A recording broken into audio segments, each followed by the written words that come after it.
तो गाइज़ तो फिर हम लोग आज की वीडियो में क्या करने वाले थे, हम लोग कहाँ छोड़ के गए थे, एक बार चलते हैं वहीं पे। तो हम जो ये यूज़र का डेटा है इसको अब ऑनलाइन फैच करना चाहते हैं। क्यों? क्योंकि यार ये जो चीज़ है ना, ये रिकमेंडेबल चीज़ नहीं है। कभी भी अगर आप कोई इंडस्ट्री लेवल का ऐप बना रहे हो ना, तो ये रिकमेंडेड नहीं होता है।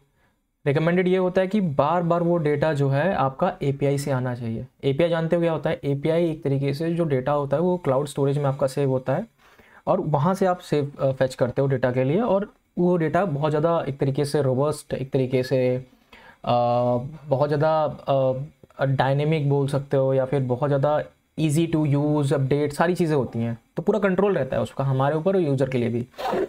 तो अब हम क्या चाहते हैं कि सेम डेटा को हम एक काम करते हैं, इंटरनेट से कॉल करते हैं।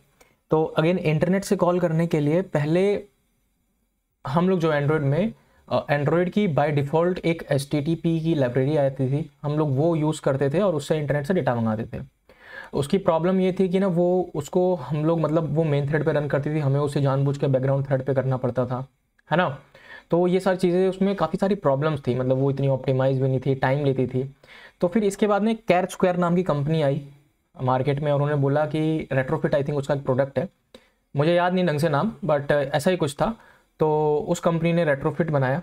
अब रेट्रोफिट जो है एपीआई कॉलिंग के लिए हम लोग यूज़ करते हैं, सेम वही रैपर है HTTP जो एंड्रॉयड अपना यूज़ करता है उसके ऊपर एक रैपर बनाया उन्होंने, बट उसको कुछ एडवांस कर दिया। आप लोग भी कर सकते हो सेम चीज़, कोई बहुत इशू नहीं है। तो हम लोग क्या है कि रेट्रोफिट का हम लोग यूज़ करने वाले हैं एक तरीके से अब, ठीक है। अब रेट्रोफिट का यूज़ करने के लिए हमें क्या ज़रूरत होती है? हमें एपीआई पॉइंट की ज़रूरत होती है। जैसे कि एक मैंने एपीआई कहीं से ढूंढी है इंटरनेट से, पता नहीं ये काम करेगी नहीं करेगी, आप लोग के आगे ही देख लेते हैं। एपीआई है ये बात देख लेते हैं, वीडियो रिकॉर्ड हो रही है कि नहीं हो रही है ये भी देख लेते हैं। ठीक है, हेलो हेलो, ठीक है चल रही है हमारी वीडियो। तो जल्दी से जल्दी इसको सोचेंगे इम्प्लीमेंट करने का। ये हमारी एपीआई है जिसमें ये हमारा एंड पॉइंट है और ये हमारी बेस यूआरएल है। तो दो चीज़ें होती हैं, इनका क्या यूज़ होता है? तो जो बेस यूआरएल होती है वो आपके एक तरीके से सर्विस क्लास में लगती है, और एपीआई मतलब बेसिकली हमें ना कुछ क्लासेस बनानी पड़ती हैं ताकि इनके जो कोड का एक स्ट्रक्चर मैनेज हो सके, और जिससे जो आपके बाद एक अगला डेवलपर आए उसके लिए वो चीज़ें ईजी बन सकें। ठीक है, समझ में आया? तो रेट्रोफिट यूज़ करने के लिए क्या क्या करना पड़ेगा हमें? एक जो हमारी जो है ना, कब जब कोई कॉल करते हैं हम लोग एपीआई, तो वहाँ से जो रिस्पॉन्स आता है जेसन में आता है, उसको हमें ऑब्जेक्ट में कन्वर्ट करना होता है। ऑब्जेक्ट से ऑब्जेक्ट में करने के बाद जावा उसे एक तरीके से रीयूज़ करता है, जावा ऑब्जेक्ट बनाने पड़ते हैं, है ना। तो ऐसी ही चीज़ होती है। तो इसके लिए हम लोग पोजो यूज़ करते हैं। आप लोग को बता देता हूँ पोजो कैसे यूज़ करना है। अपनी इसमें जाना है, मॉडल क्लासेस का हमने शायद से बनाया था ना, तो यहाँ पे जाएगा न्यू, मेरे पास भी नहीं है, हम साथ में लाइब्रेरी डाउनलोड करते हैं। प्लगइन में जाना है, मार्केट प्लेस में जाना है, कोटलिन टू पोजो, हाँ जेसन टू पोजो, मतलब बेसिकली जेसन होगी हमारे पास, ठीक है। उसका कुछ एक रिस्पॉन्स होगा, उसको हमें अपनी जो है कोटलिन में ट्रांसफ़र करना पड़ेगा या जावा में करना पड़ता है, जावा ऑब्जेक्ट या कोटलिन ऑब्जेक्ट्स बनाने पड़ेंगे इनके। ओके कर दिया हमने, अब वो चीज़ आ जाएगी। तो अब मुझे नहीं पता ये काम करेगी नहीं करेगी, मुझे बस इसके रिस्पॉन्स पता है, इसका पेज पता है बस। तो मतलब एक काम करते को हमने वो कॉपी कर लिया है अपना, एक न्यू पे जाके कोटलिन, ठीक है। और एक सेकंड मैं ना वीडियो को पॉज करता हूँ, एक सेकंड, ठीक है ठीक है। तो उनको हम लोग एक काम करते हैं, कन्वर्ट करते हैं। यहाँ पे गए, अपनी जो बेस यूआरएल नहीं, मैंने कहीं पे ये रख रखा है कॉपी पेस्ट करके, तो वहाँ से अपना उठा लेता हूँ। तो गए, ये हमारा रिस्पॉन्स रहता है। तो बेसिकली ये जो रिस्पॉन्स है ये आपको जो एपीआईज़ मिलती हैं आपके बैकएंड डेवलपर्स देते हैं, उनको आपको पोस्टमैन में हिट करना पड़ेगा। पोस्टमैन में हिट करने के बाद ये आपको 200 के अंदर ये रिस्पॉन्स आएगा। 200 का मतलब है स्टेटस ओके। फिर आप इसका कुछ नाम रखोगे, जैसे यूज़र मॉडल लिख दिया। उसके बाद हम जनरेट कर देंगे क्लिक। जैसे जनरेट करोगे तो इसमें काफ़ी सारी क्लासेस बन जाएगी। तो इसमें आपकी यूज़र की क्लास है जो मेन क्लास होगी, उसके बाद से आपकी सारी क्लासेस आ सकती हैं। यूज़र मॉडल ये बनी हुई है तो ये हो सकती है। तो यूज़र मॉडल हम लोग कॉल करेंगे, ठीक है, यूज़र एक्स करके जो बनी हुई है। ये मेन यूज़र मॉडल है। अब ये हर जगह हमारे यूज़ में आएगी, ठीक है। तो ये एक होगा यूज़ में। एक बार देख लेते हैं वीडियो रिकॉर्ड हो रही है, मुझे बार बार देखना पड़ता है क्योंकि एक बार पॉज हो गई थी ऐसी, ठीक है। तो चलते हैं यहाँ पे। फिर उसके बाद क्या करना है, HTTP की लाइब्रेरी लेके आनी है। HTTP की लाइब्रेरी की जो डिपेंडेंसी होगी वो पड़ी होगी यहीं कहीं पे, हम लोग लगा लेते हैं इसको। एक बार दोबारा कॉपी पेस्ट करते हैं, ठीक है। इम्प्लीमेंटेशन हटाया, इसको डबल कोट्स के अंदर रखना पड़ेगा,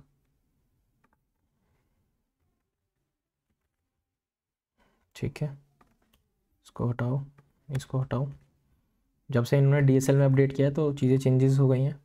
पहले सिंगल कोटेशन में आती थी चीज़ें, सिंक कर लो, ठीक है। हमने अपनी मॉडल क्लासेस बना ली हैं पार्स करके ऑटोमेटिक। अब हमें क्या बनानी है, एक तरीके से हमें एक ना इंटरफेस बनाना है, एक तरीके से एक सर्विस क्लास होगी और फिर API कॉल होगी। सिंपल सी बात है, ज़्यादा सोचना मत इस बारे में, सिंपल है। तो ये मॉडल क्लासेस इधर रहते हैं। अब यहाँ पे ना एक और पैकेज बना लेते हैं। पैकेज बनता है हमारा, API बना लेते हैं, नेटवर्क का बना लेते हैं ना, पूरा नेटवर्क का पैकेज क्यों बना रहे हैं? बेसिकली हमारी आसानी के लिए लिख के वैसे भी सकते हैं ताकि लोगों को पता रहे भाई नेटवर्क कहाँ हो रही है, नेटवर्क की चीज़ें कहाँ हो रही हैं, नॉर्मल चीज़ें कहाँ हो रही हैं।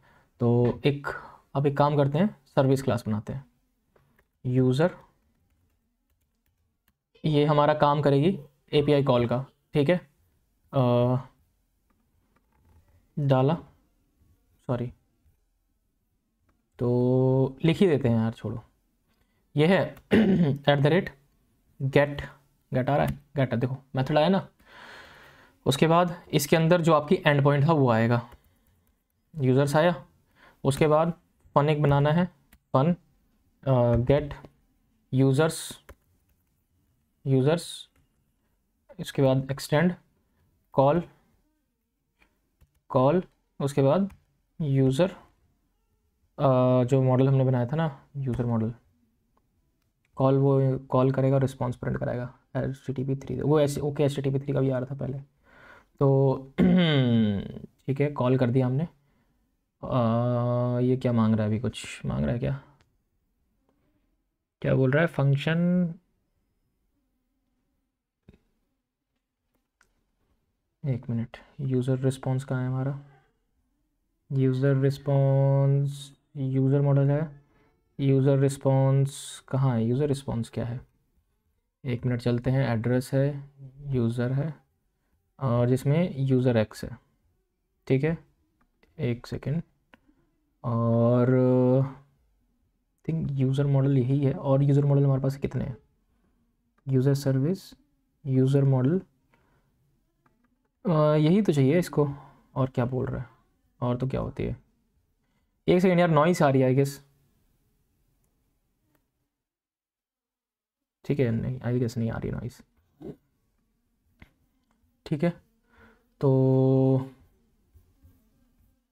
ठीक है, कॉल कर दिया यूज़र रिस्पॉन्स, ठीक है, ठीक है। इसमें अभी एरर दे रहा है, क्या एरर आ रही है,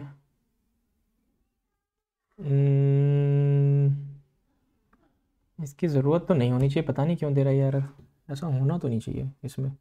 okay okay okay okay okay okay okay, sorry sorry sorry, क्योंकि इंटरफेस का यूज़ होगा ना, ठीक है। ये हमारी हो गई। उसके बाद हम लोग चलते हैं एक अपनी एक तरीके से रेट्रोफिट को इनिशलाइज़ करेंगे, ठीक है। तो इसको भी एक बार करना पड़ेगा, देखते हैं कैसे होगा, ठीक है। तो यूज़र सर्विस हो गई आपकी, तो रेट्रोफिट की एक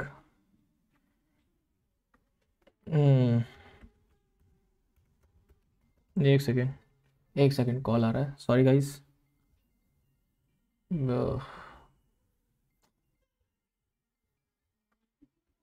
सॉरी। तो गाइस हमने सर्विस बना ली, एक API क्लाइंट क्लास नाम की भी एक क्लास बनानी पड़ेगी। तो यहाँ चलते हैं, API client, API client basically इसका काम ये होगा जो रेट्रोफिट का जो बेस यूआरएल है उसको इनिशियलाइजेशन करने का। तो ठीक है, एक काम करते हैं, इसके थोड़े से कोड ना कहीं से उठाने पड़ेंगे। एक काम करते हैं, प्राइवेट कॉन्स्ट रन टाइम पे जो रन कर जाए, लेकिन आ नहीं रहा।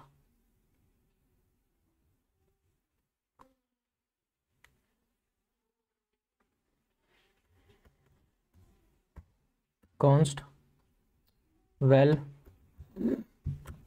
Base underscore URL equals to copy paste, जो हमने वो यूआरएल बनाई थी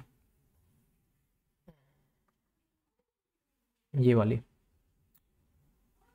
कहाँ है हमारी यार, एक तो पता नहीं कौन सी सेटिंग ऑन हो गई है।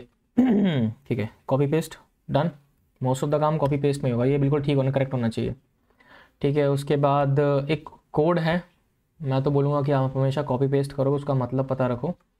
तो उसको कॉपी कर लेते हैं, कहीं से उठा लिया, retrofit done. Jason converter factory, जो बेसिकली जो भी आपके जेसन जो आएगी उसको एक तरीके से कन्वर्ट करेगा ऑब्जेक्ट में। ठीक है, उसके बाद ठीक है, कॉन्स्ट का क्या बोल रहा है। ठीक है, ये हमेशा ऑब्जेक्ट टाइप की रहनी चाहिए। क्यों? ऑब्जेक्ट जो है आपको एक तरीके से सिंगलटन इंस्टेंस प्रोवाइड कराते हैं। सिंगलटन का क्या मतलब है? वो क्लास जिसका एक ही ऑब्जेक्ट बने ऑल ओवर द एप्लीकेशन, बार बार नया एप्लीकेशन में नया ऑब्जेक्ट ना बने, क्योंकि अब एपीआई कॉल करना एक हैवी टास्क होता है।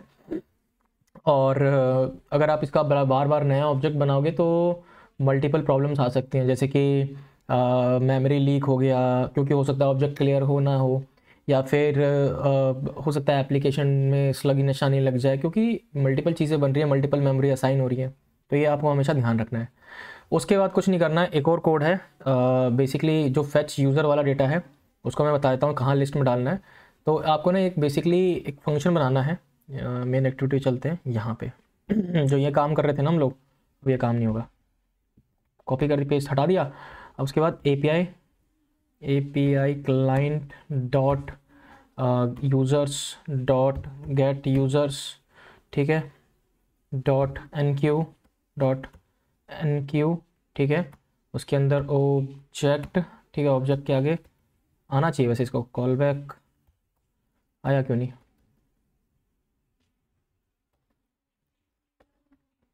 ठीक है ना, आया नहीं। नहीं आ रहा है, आना चाहिए ऑब्जेक्ट, ठीक है, कॉल बैक, ठीक है। कॉल बैक के अंदर एक तरीके से यूज़र मॉडल, ये कोड को आई गेस कॉपी पेस्ट करना पड़ेगा, क्योंकि ये थोड़ा याद रखना मुश्किल है। अगर उठा लेते हैं इंटरनेट से इसको, सिंपल सा कोड है यार, मैंने कभी याद करने की कोशिश नहीं की इसको। तो इसको हटाते हैं, इसको हटाते हैं, पेस्ट कर देते हैं। क्या क्या है? इंपोर्ट रेट्रोफिट सर्च कर लो, एंटर मार दो, यूज़र मॉडल सर्च कर दिया। हर जगह यूज़र मॉडल अपना मतलब जो आपको कॉल करनी है क्लास, ठीक है। रिस्पॉन्स आपके ओके HTTP रेट्रोफिट के आएंगे। इंपोर्ट कर लो लॉक स्टेटमेंट को भी, ठीक है। और यहाँ पे अगर कोई लिस्ट है यूज़र की, user list equals to users.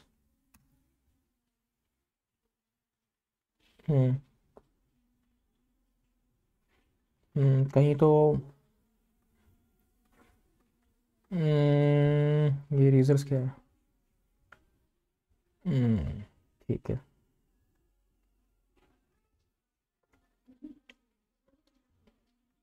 ठीक है, पूरा मॉडल क्लास कॉल करने की ज़रूरत नहीं है, यूज़र्स अलग से देते हैं सबको, हर जगह एरर आएगी। अब जो मॉडल कॉल करनी है उसी की ज़रूरत है, इसकी ज़रूरत नहीं है। और कुछ है क्या? हटाओ। और कुछ? ये बोल रहा है कि रिक्वायर्ड यूज़र है but found use of user x. अभी क्या प्रॉब्लम है यार इसको?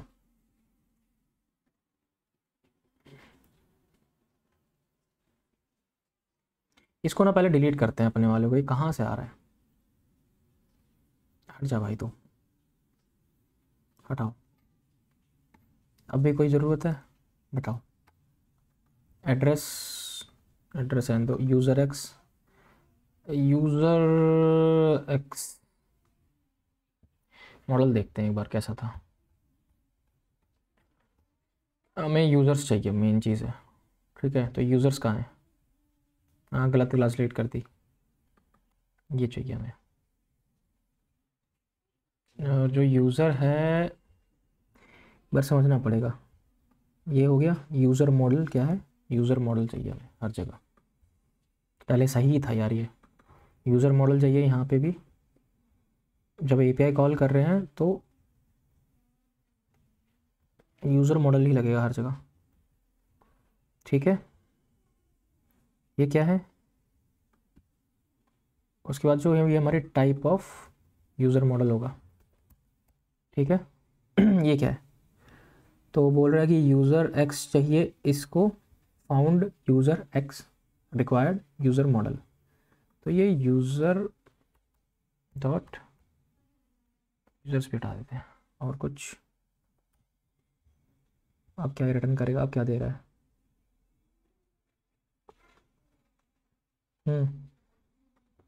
As a list. इसको कास्ट कर देते हैं। अब भी कोई दिक्कत है?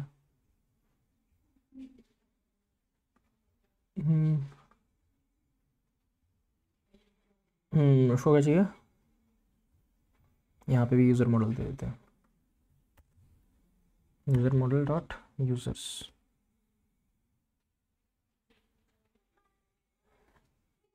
यूज़र मॉडल के अंदर यूज़र्स पास कर सकते हैं क्या? नहीं। ओके, तो यहाँ पे यूज़र्स ही चलेगा पूरा।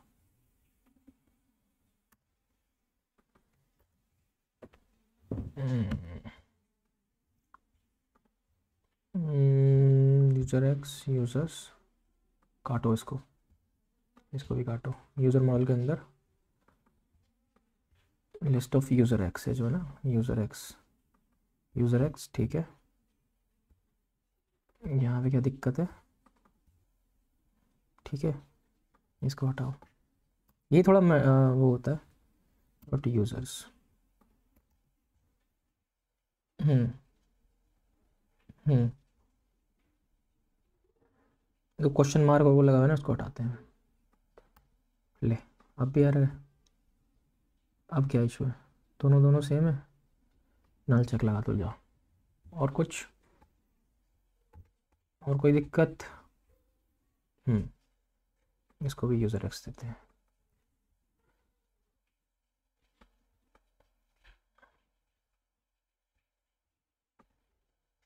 इसको क्या दिक्कत है? इसको भी यूज़र एक्स देते हैं। डॉट नेम है कहीं पे? First name, first name. ठीक है, अभी और कोई दिक्कत? तो देखते हैं। मैंने बस एक तुक्के में ये चीज़ चलाई है। काफ़ी मुश्किल था, क्योंकि ना क्या होता है कि आपको ये खुद से बनानी होती है, या आपके बैकएंड डेवलपर बनाते हैं, या इंटरनेट पे कहीं पे मिल जाए। तो तुक्के का मतलब है कि मैंने इंटरनेट से ढूंढा है। मेरे को नहीं पता ये चलती है कि नहीं चलती है, बट बस फर्स्ट नेम लास्ट नेम मिला तो बस ला के देखा कि चल जाए। मतलब मैं ये मान के चल रहा हूँ कि चल रही होगी, बट ये नहीं चल रही है। क्या बोल रहा है? User list has not been initialise. Okay, एक बार डीबगर लगा लेते हैं। क्यों? यहाँ पे एपीआई कॉल भी हुई कि नहीं हुई? तो एक बार मेन एक्टिविटी में चले, कुछ आया? एरर आई, यही आ रहा है, लेट इन इट वेयर। मतलब यूज़र्स जो है ये हो सकता है नल्लो भाई, क्या पता। रन ही कर देगा, डीबगर टच करके रन कर दिया एप्लीकेशन। ठीक है, नल है क्या?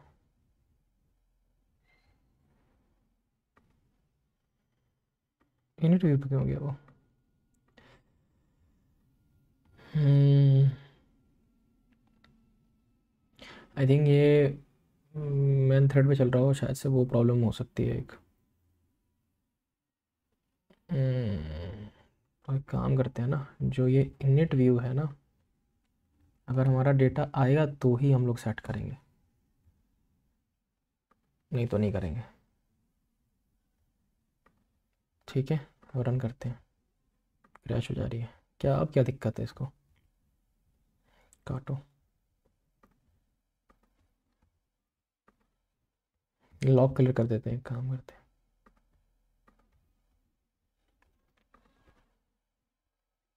अब क्लियर हो जाएगी।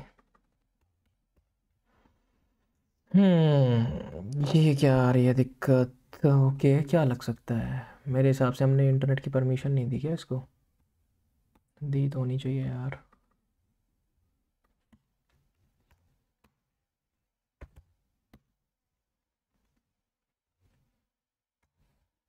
इंटरनेट की परमिशन नहीं दी गाइस, एक बार देखते हैं दोबारा रन करके।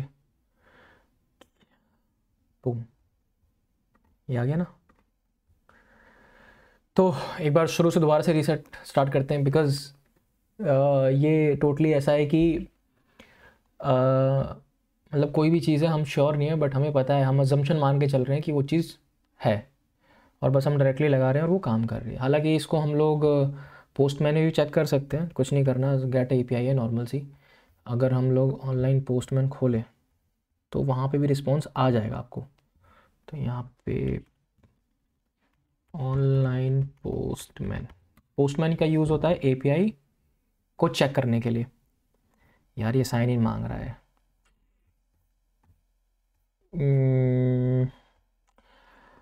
साइन इन तो नहीं है यार, कभी और लॉन्च करना पड़ेगा फिर इसको। कुछ भी नहीं है मेरे पास इस ब्राउज़र में। तो यहाँ पे देखें क्या आ रहा है। नॉर्मली एपीआई है, और क्या होना चाहिए? इनिट व्यू कॉपी हो रहा है, बताओ। डाल देते हैं यहीं पे, क्या आ रहा है? आया। एक बार जेसन व्यूअर में इस डेटा को उठा लेते हैं।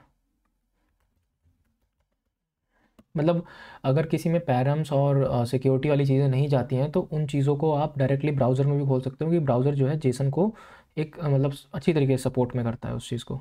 ठीक है, जेसन व्यूअर में खोल के उस डेटा को हम लोग देख लेते हैं। तो ठीक है, टेक्स्ट पेस्ट किया, व्यूअर में गए, तो ये डेटा है टोटल 280 काउंट है। यूज़र ये आपके पड़ेगा, हर एक यूज़र में यूज़र का डेटा भी है, हर एक चीज़ है ना, मस्त चीज़। तो इसमें फ़ोटो भी है क्या? आई गेस उनकी यूज़र एजेंट, मोजिला, इमेज भी है। इमेजेस को बट खोलना थोड़ा सा मुश्किल होगा, और देखें क्या है। देख सकते हैं, यूज़र इमेज भी लगा सकते हैं। एक बार ना यहीं से कॉपी कर लेते हैं यार इसको, टेक्स्ट में चलते हैं, यूज़र की इमेज।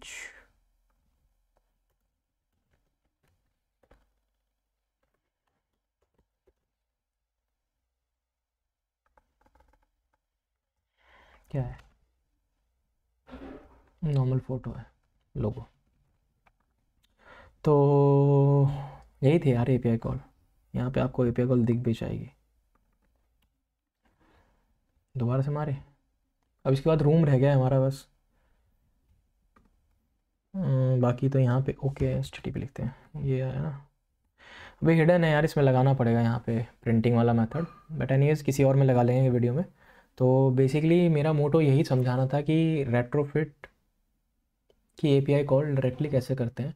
इसको और एडवांस करने के लिए हम लोग इसको कन्वर्ट कर सकते हैं व्यू एम में, मॉडल व्यू मॉडल।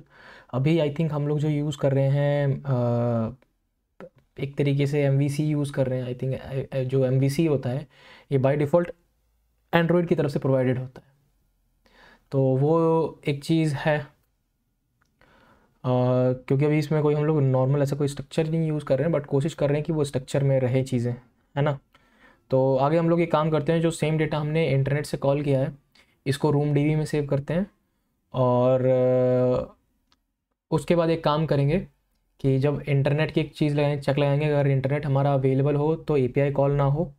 ठीक है, पहले वो रूम डीबी से फैचो, अगर अगर डेटा है तो, अगर नहीं है तो फिर इंटरनेट पे कॉल हो।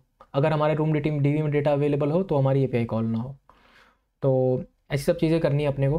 ठीक है, तो अगर क्लिक करते हैं, बिल्कुल काम कर रहा है ये। तो एक काम करते हैं, इसको अभी वीडियो को यहीं पे स्टॉप करते हैं, इसको डायरेक्टली रूम लगाते हैं इसके आगे, रूम डीवी, और उसके बारे में बात करते हैं। फिर उसके अगली नेक्स्ट वीडियो में हम लोग एमवीवीएम आर्किटेक्चर को फॉलो कर रहे होंगे। ठीक है, इस वीडियो को अभी के लिए यहीं पे स्टॉप करते हैं। मैं इसका नाम रख दूंगा API कॉल यूजिंग रेट्रोफिट।